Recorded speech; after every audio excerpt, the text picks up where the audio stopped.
हरे कृष्णा। सभी धर्म प्रेमी और भक्तों को मेरा सादर प्रणाम।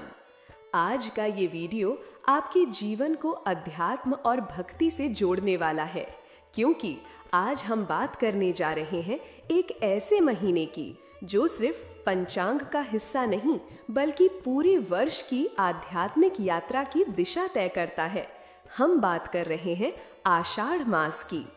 इस वीडियो में हम जानेंगे आषाढ़ मास 2025 में कब से कब तक है, इस मास में क्या करें और क्या नहीं करें, कौन कौन से शुभ व्रत, पर्व और त्योहार इस महीने में आते हैं, चातुर्मास कब से शुरू होता है और इसका महत्व क्या है, और अंत में जानेंगे वो 5 बेहद जरूरी बातें जिनका ध्यान रखना इस महीने में बेहद शुभ और आवश्यक माना गया है। तो भक्तों, इस पावन ज्ञान यात्रा की शुरुआत करते हैं। आषाढ़ मास 2025 में कब से शुरू हो रहा है?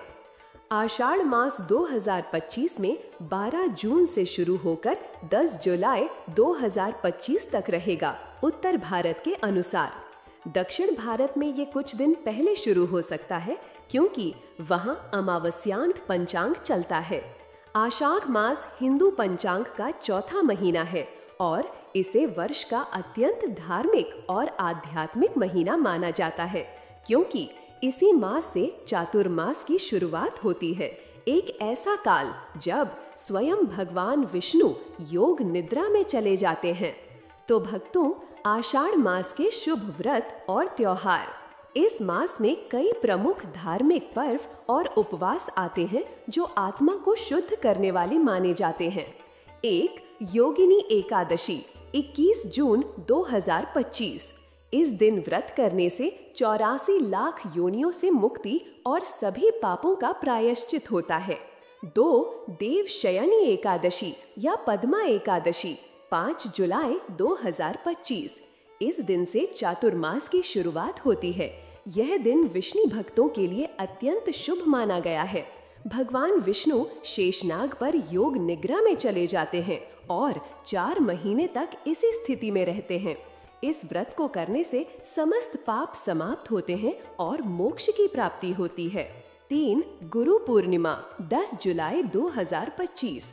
इस दिन अपने गुरु या जीवन में किसी भी ज्ञानदाता का सम्मान किया जाता है। महर्षि वेद व्यास जी की जयंती भी इसी दिन होती है। इस दिन गुरु पूजन, पाठ, दान पुण्य का विशेष महत्व है।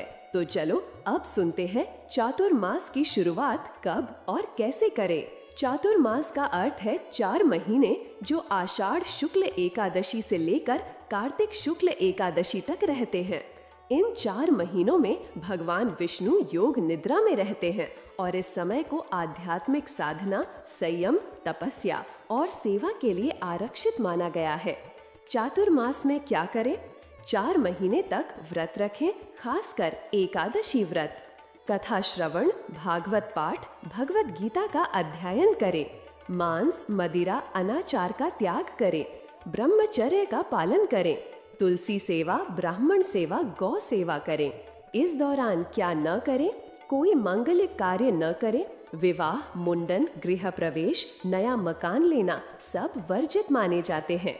भक्तों, आषाढ़ मास का यह समय हमारे लिए एक आध्यात्मिक तप और आत्मा की शुद्धि का अवसर है।